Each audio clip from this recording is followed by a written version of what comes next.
Okay, so good morning, all of you.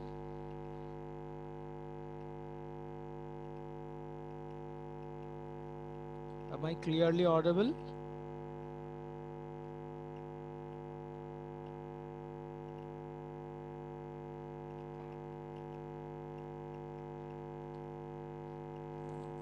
Hello, am I audible? Yes, sir. Okay, fine. So let me start. And before starting, I want to show you something that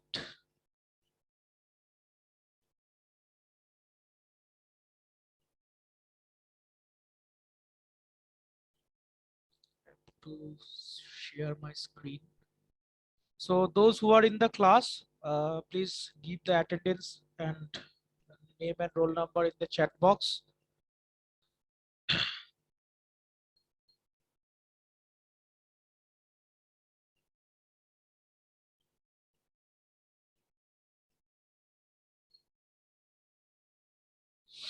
Attendance is very important. Okay, so जिन लोगों का mid semester नहीं हो पाया, सो जितना दिन आगे class होगा, so very be careful, क्योंकि नहीं तो फिर से प्रॉब्लम होगा. Okay, whatever is it. So जो जो क्लास में हो अटेंडेंस जरूर देके जाओगे. And let me share my screen.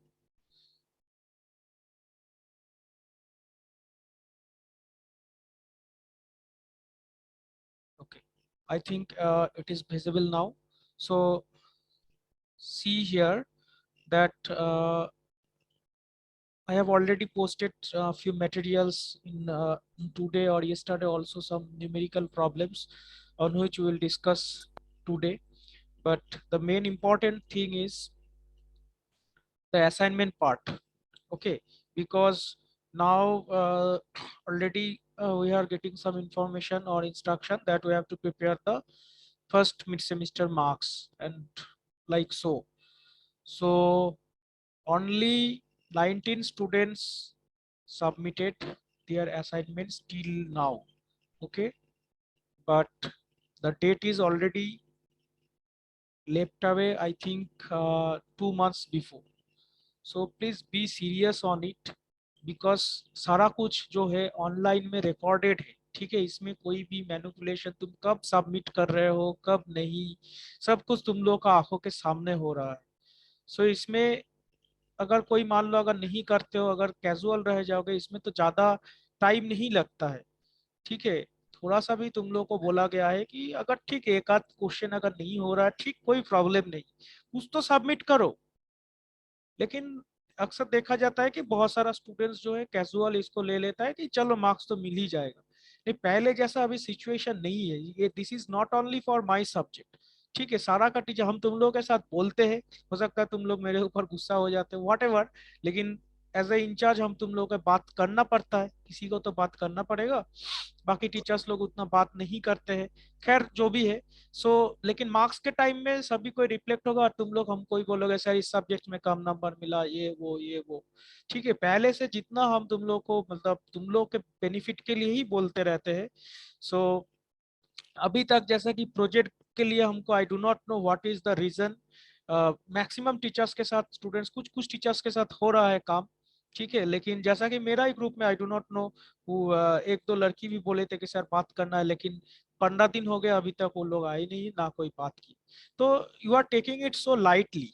ठीक है, तुम लोग को बार बार करके बोला जा रहा है कि इस बार जो प्रोजेक्ट है वो जेयूटी से मतलब बोला गया है कि इस बार आप लोगों का मतलब जो पहले जैसा होता था कुछ एक एग्जाम से पहले 2-4 दिन में बना के, उस तरह का नहीं है. इसीलिए फाइनल सेमिस्टर में से प्रोजेक्ट रखा गया है.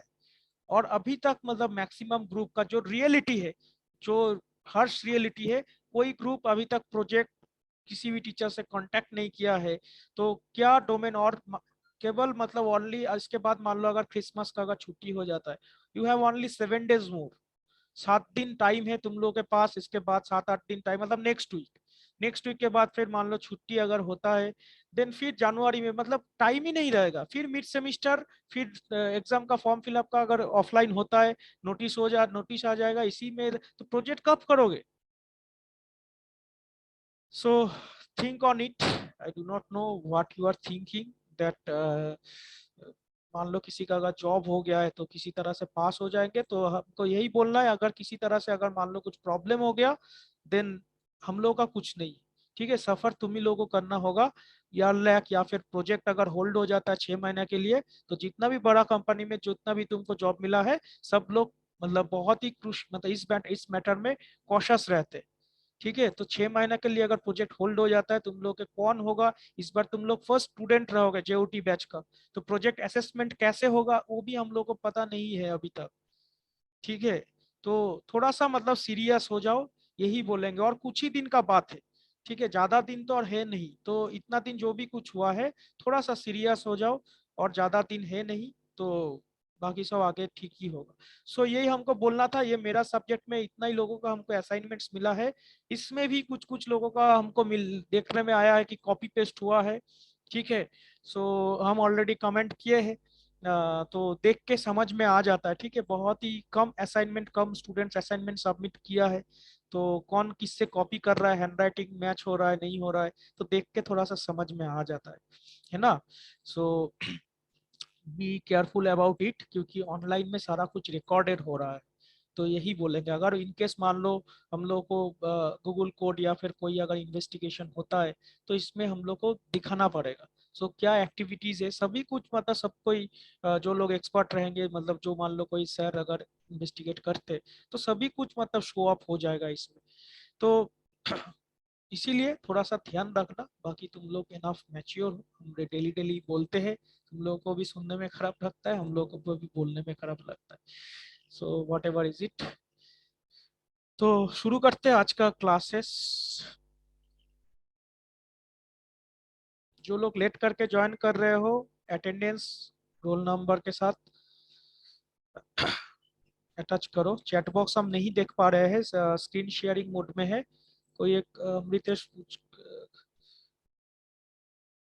प्रोजेक्ट इस बार सबमिट नहीं करना है। ठीक है, प्रोजेक्ट जो हर बार होता है, पूछ रहा है कि प्रोजेक्ट कब सबमिट करना है, तो जो नॉर्मल जो होता है इस सेमिस्टर में बेसिकली सिनॉप्सिस सबमिट किया जाता है।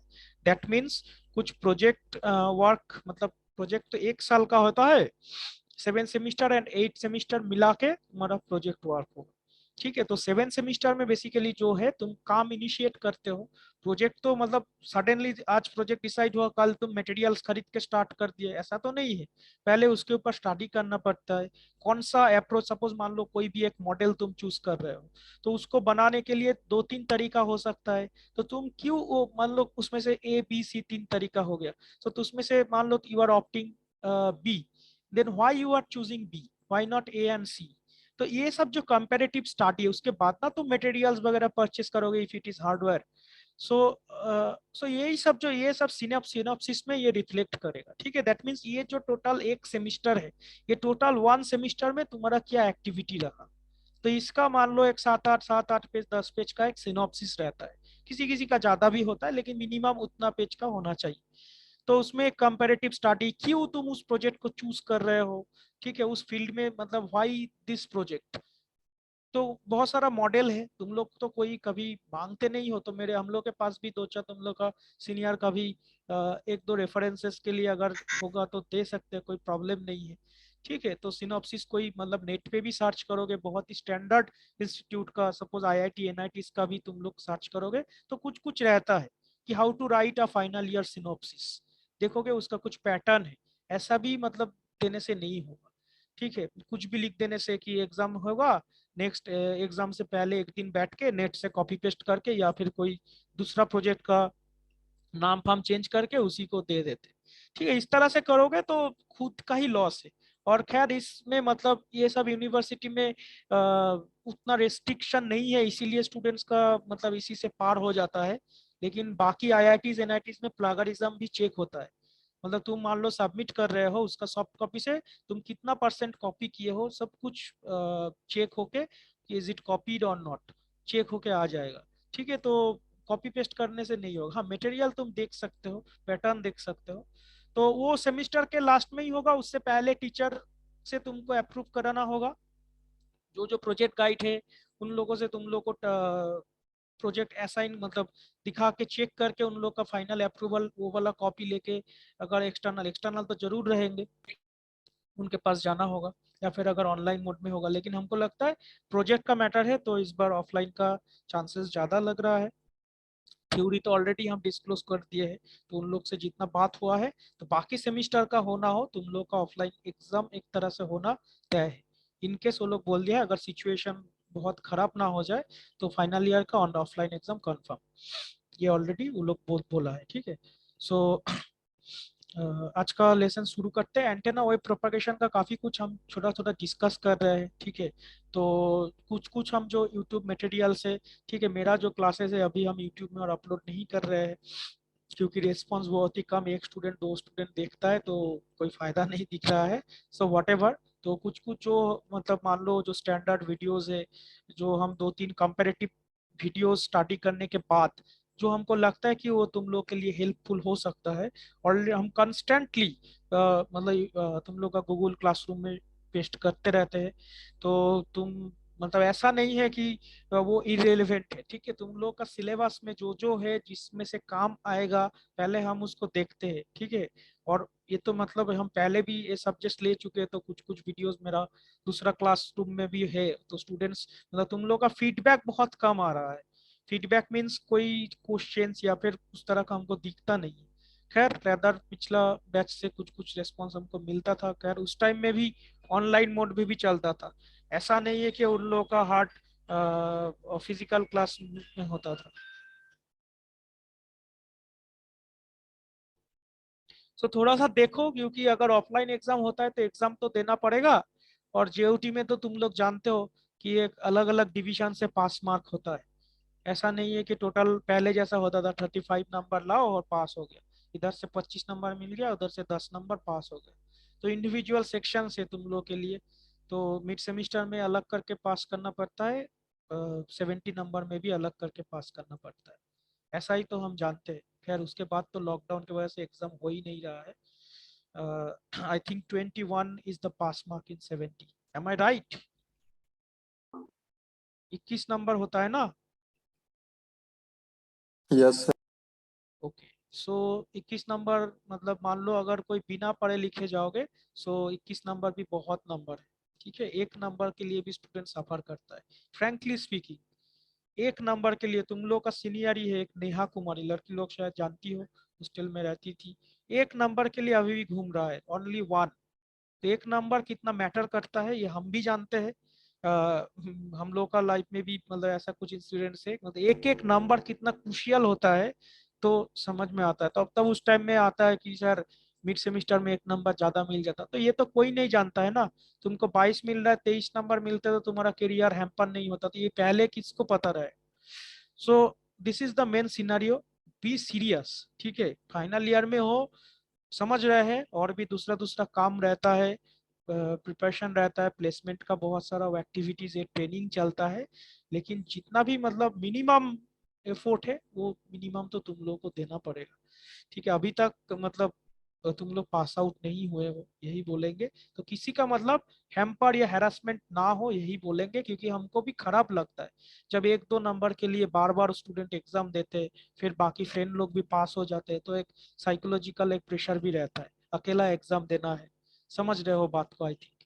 सो थोड़ा सा सीरियस रहो। ठीक है, क्योंकि इंडिविजुअल नंबर से पास करना भी पड़ेगा, थोड़ा सा पढ़ना लिखना भी पड़ेगा, और तो कुछ ही दिन का बात है, 2 महीना और मैक्सिमम मतलब जनवरी का लास्ट में या फरवरी शुरू में एग्जाम होगा, तो 2 महीना भी नहीं है। ठीक है, तो इतना थोड़ा सा एफर्ट दे दो, बाकी तो हो जाएगा ऑटोमेटिकली। ओके, सो स्टार्ट करते हैं। हम कुछ आज एंटेना का न्यूमेरिकल प्रॉब्लम्स हम स्टार्ट किए थे लास्ट दिन ही, लेकिन स्टूडेंट तो नहीं था, मैक्सिमम स्टूडेंट उसमें एब्सेंट था, तो थोड़ा सा हम आज भी दिखाते हैं, क्योंकि न्यूमेरिकल कुछ कुछ आता है एग्जाम में। ठीक है, तो ये मेरा एक एंटेना वेव प्रोपागेशन का बुक्स है, बालानीस का बुक नहीं है। सो जो लोग कॉलेज में हो तुम लोग तो लाइब्रेरी से इशू कर सकते हो, लेकिन जो लोग का क्योंकि पीडीएफ इसका अवेलेबल नहीं है, इसीलिए हम इम्पोर्टेंट जो है काफी मतलब ये सिर्फ एंटेना के लिए नहीं है, मतलब ये सेमिस्टर के लिए नहीं है, गेट में भी या फिर कोई भी कॉम्पिटिटिव एग्जाम में भी इस तरह का क्वेश्चन हम देखे हैं। ठीक है, सो ये जो है बेसिक फॉर्मूलाज है जिसके मतलब antenna related, antenna and microwave, antenna बोल के तो अलग करके गेट में माइक्रोवेव एंड एंटेना एक साथ ही मतलब माना जाता है। ठीक है, तो ये मिलता जुलता है काइंड ऑफ ईएमएफ से भी, ईएमएफ को भी इसी के अंदर मतलब सारा कुछ कंसेप्ट एक जगह पे करके तुम लोग को आंसर्स मतलब गेट पे करना पड़ेगा, तो उस कंसर्न से भी थोड़ा सा इम्पोर्टेंट है। तो थोड़ा सा न्यूमेरिकल देखते हैं, ये ऑलरेडी फर्स्ट दिन हुआ था, जो लोग थे शायद दिव्या थी और अमृतेश भी था, तो वो लोग कुछ कुछ आंसर भी कर रहा था। तो हम ऑलरेडी पीडीएफ तुम लोग को पोस्ट कर दिए ताकि ये इतना जो मिनिमम है ये फॉर्मूलाज मिनिमम जानना ही पड़े। ठीक है, तो क्या क्या फॉर्मूलाज है थोड़ा सा हम लोग आज डिस्कस कर लेता हूँ। जो लोग लेट करके आ रहे हो अटेंडेंस जरूर दोगे, मतलब चैट बॉक्स में name and roll number submit करोगे। और अभी भी हम देख रहे हैं कि कुछ स्टूडेंट्स नहीं है, that means you are 37 I think number, लेकिन अभी भी बहुत सारा स्टूडेंट्स क्लास नहीं कर रहा है। So I do not know that, मतलब हो सकता है जो लोगों का मिड सेमिस्टर हो गया होगा, लेकिन कम से कम मतलब मिनिमम एक सीरियसनेस होना चाहिए as a student. Mid semester तो जरूरी है।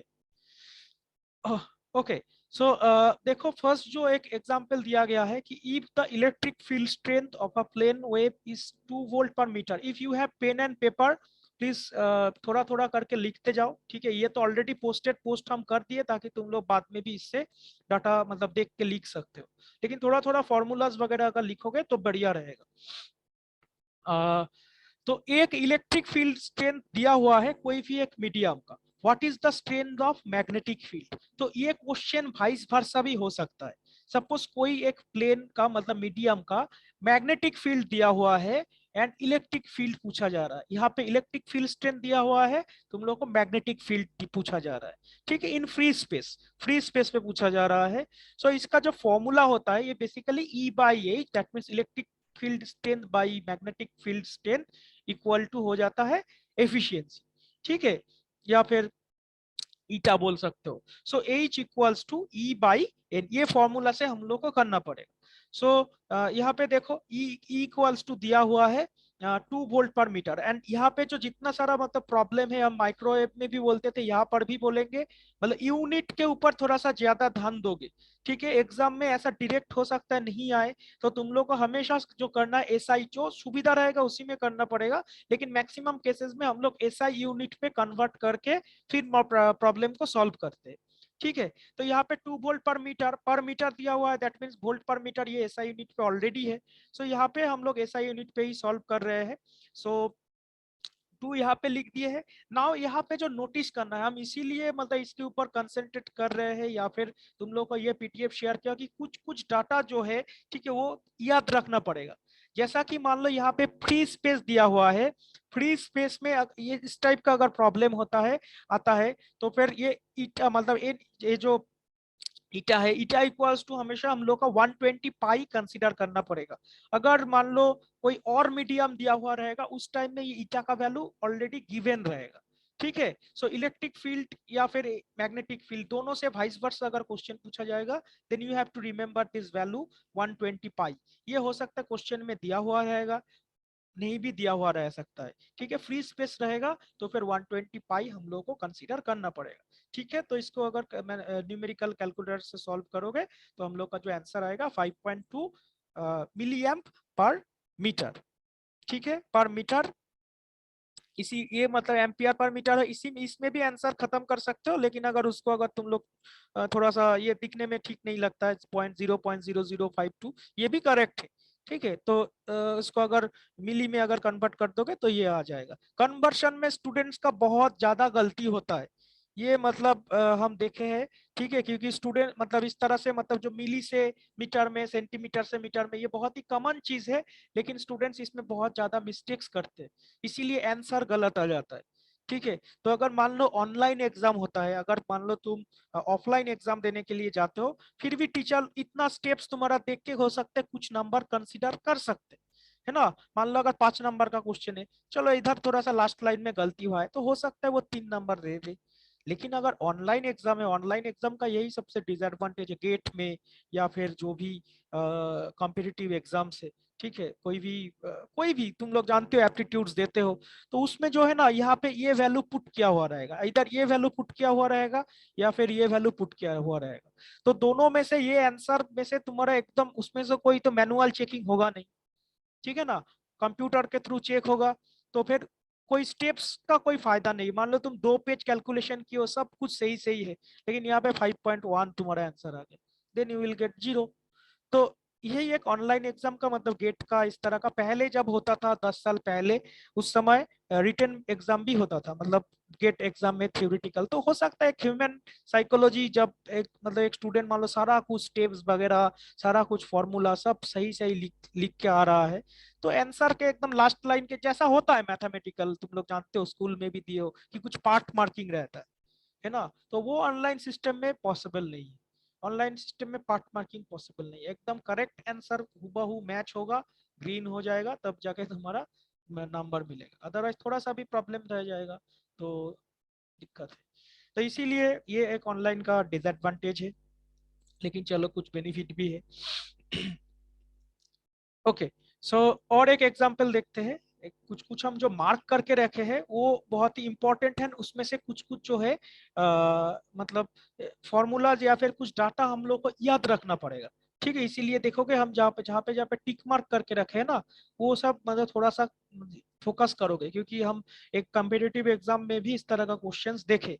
देखो इधर एक short vertical grounded antenna is designed to radiate at 10 megahertz, ठीक है। एक सिंपल एक वर्टिकल ग्राउंडेड एंटेना है, वो 10 मेगाहर्ट्ज में रेडिएट कर रहा है। Calculate the radiation resistance if the effective height of antenna is 60 metres. Okay, so यहाँ पे रेडिएशन रेजिस्टेंस मेजर करने के लिए बोला गया है। तो रेडिएशन रेजिस्टेंस क्या है वो ऑलरेडी डिस्कस किया हुआ है यहाँ पे, और हम नहीं बोल रहे बार बार। तो रेडिएशन रेजिस्टेंस इफेक्टिव हाइट के साथ का जो रिलेशन है, तो इसमें से देखो कोई भी एक यहाँ पे मतलब या इसका कट ऑफ फ्रीक्वेंसी दिया हुआ है ना, radiate 10 megahertz cut off frequency दिया हुआ है, किस किस फ्रीक्वेंसी पे वो रेडिएट कर रहा है, and radiation resistance and effective height.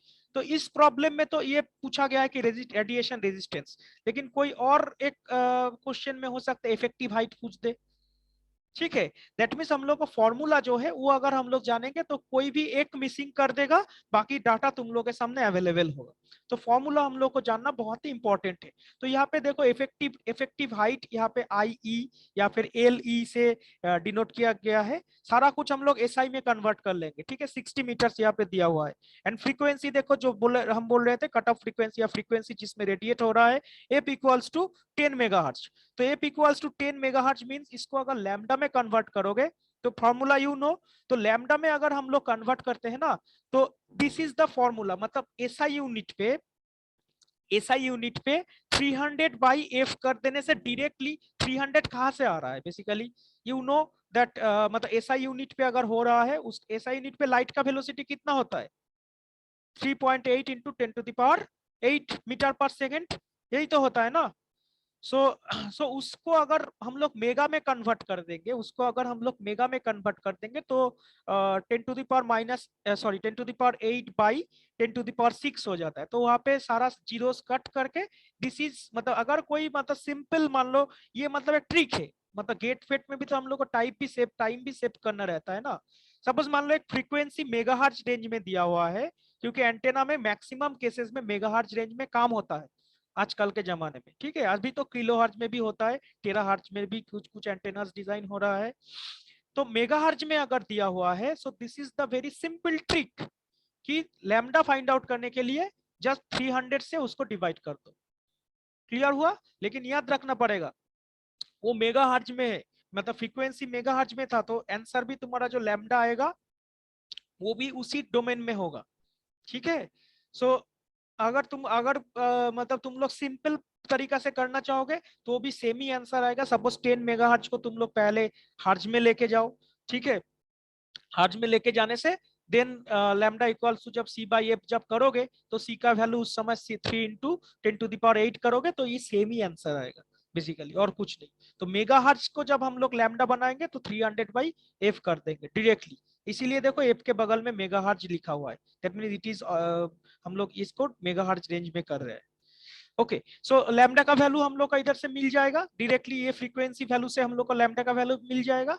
Now radiation resistance का जो फॉर्मूला है this one, radiation resistance R R equals to, ये हम लोग को याद रखना पड़ेगा, कुछ कुछ फॉर्मूला हम लोग को याद रखना पड़ेगा for numerical problem, and this is applicable for all basic antennas. You know different different antennas are there, horn antennas, microstrip patch antennas, helical antennas, Yagi Uda antennas, कुछ में से कुछ कुछ एंटेनास हम लोग का सिलेबस में हम लोग को पढ़ाई करना पड़ेगा, ठीक है। लेकिन this formulas are applicable for all type of antenna, that mean this are the basic formulas, है ना।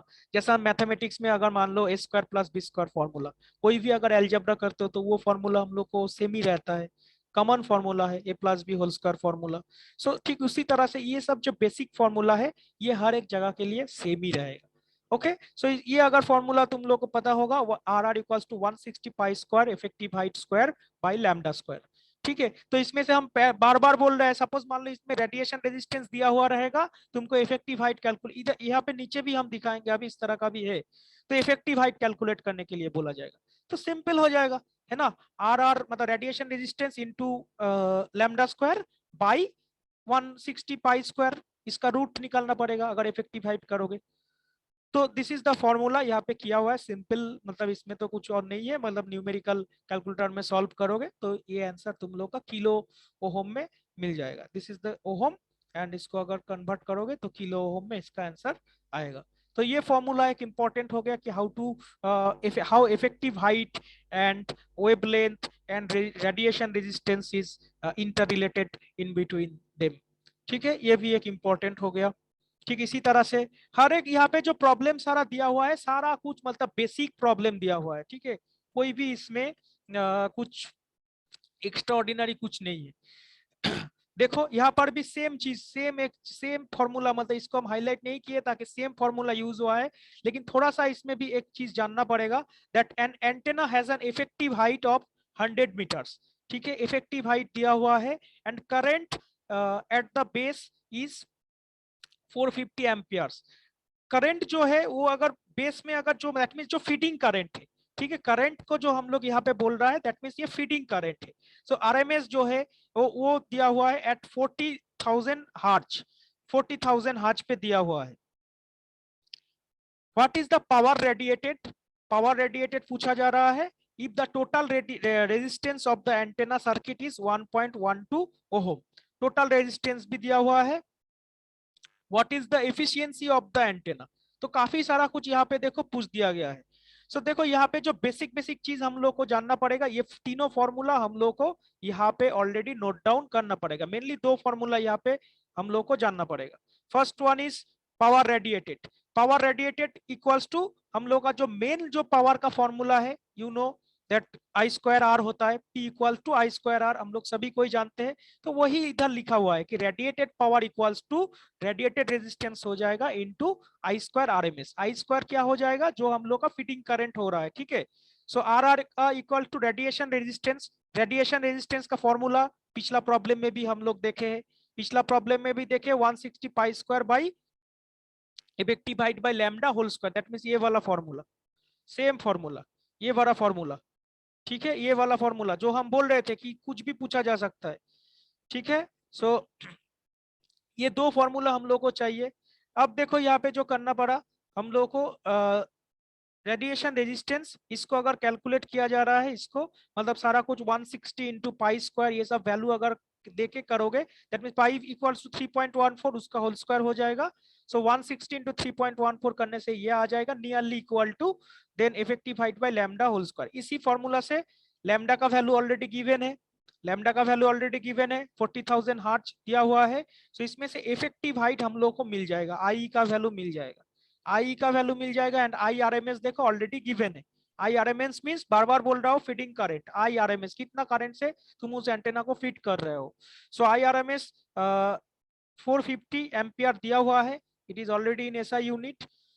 फ्रीक्वेंसी यहाँ पे दिया हुआ है 40,000 हर्ट्ज, ठीक है, इसको तुम लोग अगर चाहोगे तो यूनिट कन्वर्ट कर, नहीं तो एसआई में रखोगे तो हर्ट्ज में ही कैलकुलेट करना पड़ेगा, ठीक है। सो RT दिया RF RT दिया हुआ है, RT means resistance of the antenna circuit, resistance of the antenna circuit RT दिया हुआ है, एंड फाइंड आउट करने के लिए बोला जा रहा है एफिशिएंसी एंड PR। तो लैम्डा का वैल्यू देखो, उससे मेगाहर्ट्ज में हम लोग अगर करेंगे तो 300 बाई, तुम लोग डायरेक्ट भी कर सकते हो 3.10⁸ मीटर पर सेकेंड बाई जो दिया हुआ है, सेम रिजल्ट मिलेगा 7500 m। फिर वही वाला फॉर्मूला देख रहे हो घूम फिर के कितना बार यूज हो रहा है, radiation resistance equals to 160 pi square by I effective height square by lambda square. वो फॉर्मूला से हम लोग का रेजिस्टेंस रेडिएशन रेजिस्टेंस मिल गया। रेडिएटेड पावर क्या होगा, मतलब ये फॉर्मूला जो हम लोग पहले ही लिख के रखे थे वही सब चीज हम लोग का यूज हो रहा है। रेडिएशन पावर रेडिएटेड क्या हो रहा है, PR equals to I square, तो जो फॉर्मूला है आई स्क्वायर आर, वही वाला सेम आई स्क्वायर का वैल्यू तुम लोग जानते हो। अब radiation resistance already you have calculated, so from this you put this value and power radiation भी तुम लोग का मिल जाएगा। नाउ एफिशिएंसी का जो फॉर्मूला है, एफिशिएंसी का फॉर्मूला इस तरह से रेडिएशन रेजिस्टेंस के साथ जुड़ा हुआ है। That mean radiation resistance RR by RR plus RL। इसको अगर हम लोग बोलेंगे कि radiation resistance by total antenna resistance, total antenna resistance मतलब रेडिएशन रेजिस्टेंस तो एक हो गया, और there are two type of RL भी एक तरह का रेजिस्टेंस है। तो इसको अगर कैलकुलेट करोगे then you will get the efficiency. ठीक है, इसमें देखो दो लाइन का एक प्रॉब्लम है, दैट मींस वो पावर रेडिएशन वाला। How much power will an antenna having a radiation resistance of 50 ohm radiate when if it is fed with 20A। Fed with 20A means current, current हो गया 20 ampere current हो गया, then R red दिया हुआ है 50 ओम, है ना। तो radiation resistance of 50 ohm that means R rad is 50 ohm. So radiated power पूछा जा रहा है, radiated power means simple I square R। तो आई स्क्वायर आर, ये मतलब एंटेना का फॉर्मूला, ये मतलब सर्किट थ्योरी में भी ऐसा ही होता है। अगर आई स्क्वायर आर अगर तुम लोग जानते हो तो you can find out the power. तो यहाँ पे मेनली पावर के जगह पे हम लोग जो टर्म यूज कर रहे हैं रेडिएटेड पावर, तो आंसर आ जाएगा 20,000 वाट। ठीक है, तो सारा जो इसमें कुछ कुछ प्रॉब्लम है ये अगर कर लोगे ना तो बेसिक कुछ कुछ जो फॉर्मूला है वो तुम लोगों का हो जाएगा। सेम इसमें भी सेम फॉर्मूला यूज हुआ है, PR equal to I square R, इसको डिस्कस नहीं कर रहे हैं। तो सारा जो इधर पावर फॉर्मूला यूज हुआ है, और एक फॉर्मूला की तरफ जाते हैं। यहाँ पे जो है ना सेम देखोगे सेम वही फॉर्मूला बार बार घूम फिर के यूज हो रहा है, तो कुछ बेसिक फॉर्मूला हम लोग को याद रखना पड़ेगा। Now this is one of the very important one. देखो, calculate the radiation resistance of the current element whose overall height is lambda by 50। ठीक है, overall height is lambda by 50। तो यहाँ पे जो है अगर ओवरऑल हाइट दिया हुआ रहेगा, ओवरऑल एंटेना का अगर हाइट दिया हुआ रहेगा, तो उस केस में रेडिएशन रेजिस्टेंस का वो वाला फॉर्मूला काम नहीं करेगा। जो हम लोग ये वाला फॉर्मूला ऑलरेडी जो देख रहे थे पहले, उस समय क्या था, जो जो दिया हुआ रहेगा उस बेसिस पे हम लोग को काम करना पड़ेगा, है ना। सो ये वाला जो रेडिएशन वाला फॉर्मूला देखो, यहाँ पे है effective height by lambda square, effective height by lambda square. So इस केस में इसको और सिंप्लीफाई करके अगर एंटेना हाइट दिया हुआ रहेगा तो उस केस में हम लोग का ये वाला फॉर्मूला थोड़ा सा जानना पड़ेगा, 80 pi square by DL by lambda. That means कुछ भी नहीं, वहां पे 160 था, ठीक है, यहाँ पे उसका एक हाफ हो जाता है। सो ये वाला फॉर्मूला मतलब डायरेक्टली हम लोग को याद रखना पड़ेगा कि if you have the antenna length, if you know the antenna length then how can you find out the radiation resistance, क्योंकि रेडिएशन रेजिस्टेंस बार बार पूछा जाता है। ठीक है, तो 80 pi square DL by lambda. ठीक है, तो DL यहाँ पे जो DL है सिंपल, जो DL है ये this is the antenna height. ठीक है, this is the antenna height, ये जो DL लिखा हुआ है this is the antenna height. तो 80 पाई स्क्वायर एंटेना हाइट यहाँ पे कितना दिया गया है, देखो डायरेक्ट नहीं लिखा गया है, एंटेना हाइट डायरेक्ट यहाँ पे नहीं लिखा गया है। तो डायरेक्ट लिखा होता तो हम लोग डायरेक्ट यहाँ पे पुट कर देते, वो बाई लैम्डा कर देते, लेकिन यहाँ पे डायरेक्ट नहीं पुट किया हुआ है, लिखा हुआ है लैम्डा बाई 50। ठीक है, तो कोई प्रॉब्लम नहीं है, हम लोग लैम्डा बाई 50, लैम्डा ये लैम्डा तो पहले से था, तो DL के जगह पे हम लोग सिर्फ लैम्डा बाई 50 लिख दिए। ठीक है, देन लैम्डा लैम्डा काट हो गया, then you can find out the answer 80 pi square, you know the value of pi into 1/50²। ठीक है, तो इस तरह से अगर एंटेना हाइट अगर तुम लोग को पता रहेगा, then you have to use this formula. तो हम तुम लोगों को कॉपी पेन लेके इसलिए बैठने के लिए बोले थे कि ये सब जो फॉर्मूला है ये थोड़ा सा लिख के रखने के लिए। ठीक है, और ये सब जो आज जो हम डिस्कस कर रहे हैं, ये जो न्यूमेरिकल छोटा छोटा हम डिस्कस कर रहे हैं, ये जो अभी जो नेक्स्ट मिड सेमिस्टर होगा इसमें से पक्का एक दो प्रॉब्लम हम तुम लोगों को देंगे। ठीक है, दैट मीन्स ये जो पीडीएफ हम सबमिट किए हैं, ये पीडीएफ से एक तो न्यूमेरिकल मतलब ये जो डिस्क्रिप्टिव टाइप ऑफ क्वेश्चंस है उसमें से रहेगा। ठीक है, और ऑलरेडी एरे फैक्टर ऑलरेडी मेरा हो गया है cover. Array array antenna already last 2-3 sessions में हम लोग लिए थे।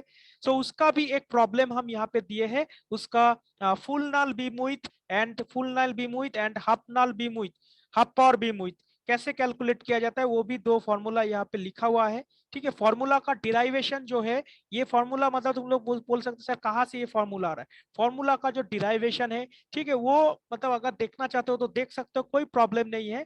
लेकिन अंडर ग्रेजुएट लेवल पे मतलब वो उसका जो डिराइवेशन है वो उतना एग्जाम में पूछता नहीं है। ठीक है, मास्टर्स लेवल पे क्योंकि वो जो एक एक डिराइवेशन है बहुत ही लेंदी है, 2-2.5 पेज करके एक एक पूछा जा सकता है एग्जाम में, कुछ भी सिलेबस पे है, कुछ भी पूछा जा सकता है। लेकिन जो फाइंड आउट मतलब जो हम लोग का जिस्ट है, वो एंटेना का जो है ये वैल्यूज मिनिमम कम से कम हम लोग को याद रखना पड़ेगा for any type of exam. GATE example के रेडिएशन रेजिस्टेंस वाला तो बहुत इंपॉर्टेंट है, effective height, radiation resistance, power जो आज हम लोग डिस्कस किए, ये सब बेसिक हम लोग डिस्कस किए। ठीक है, दैट मीन्स और भी चीज होता है डिरेक्टिविटी गेन, वो तो हम पहले भी डिस्कस कर चुके हैं। How can you find out the directivity of an antenna, how can you find out the gain of the antenna, ये सब भी इंपॉर्टेंट है। ठीक है, तो ये ऑलरेडी हो गया इसीलिए और नहीं बोल रहा हूँ। तो और जब हम लोग घुसेंगे ना कोई मतलब दूसरा दूसरा एंटेनाज में, सपोज मान लो माइक्रोस्ट्रिप पैच एंटेनाज में, सपोज मान लो हॉर्न एंटेनाज में, तो वो सब स्पेसिफिकली उस वो जो स्ट्रक्चर है, वो स्ट्रक्चर के लिए कुछ मतलब डिफरेंट स्पेसिफाइड फॉर्मूला पर्टिकुलर उस मतलब वो एंटेना के लिए बना हुआ है। ठीक है, वो तो उस एंटेना के लिए ही कभी केवल वैलिड होगा। सपोज मान लो एक हॉर्न एंटेना, तो हॉर्न एंटेना का डेफिनेटली एक पर्टिकुलर शेप होगा, एक पिरामिड कॉनिक टाइप का शेप होगा। तो उसमें बोला जाएगा कि इसका अगर ए अगर डायमीटर है, ठीक है ना, सॉरी ए अगर इसका लेंथ है, ए अगर बी अगर विड्थ है, तो फिर इसका मान लो इफेक्टिव एरिया कितना होगा। तो वो तो एक दूसरा एंटेना के लिए नहीं होगा, वो हेलिकल एंटेना के लिए एप्लीकेबल नहीं होगा। तो हर एक एंटेना के लिए अलग अलग फॉर्मूलाज ऑलरेडी है, तो वो जब हम लोग डिस्कस करेंगे तो देखेंगे। लेकिन ये जो फॉर्मूला है this is valid for all type of antennas. ठीक है, दैट मीन्स रेडिएशन रिलेटेड है, रेडिएशन रेजिस्टेंस, इसमें वो एंटेना का शेप कैसा है वो उतना ज्यादा इंपॉर्टेंट नहीं है। ठीक है, क्लियर हुआ? तो ये तो थोड़ा थोड़ा तुम लोग देखोगे एंड ये जो फॉर्मूला से अच्छा से मतलब करके आओगे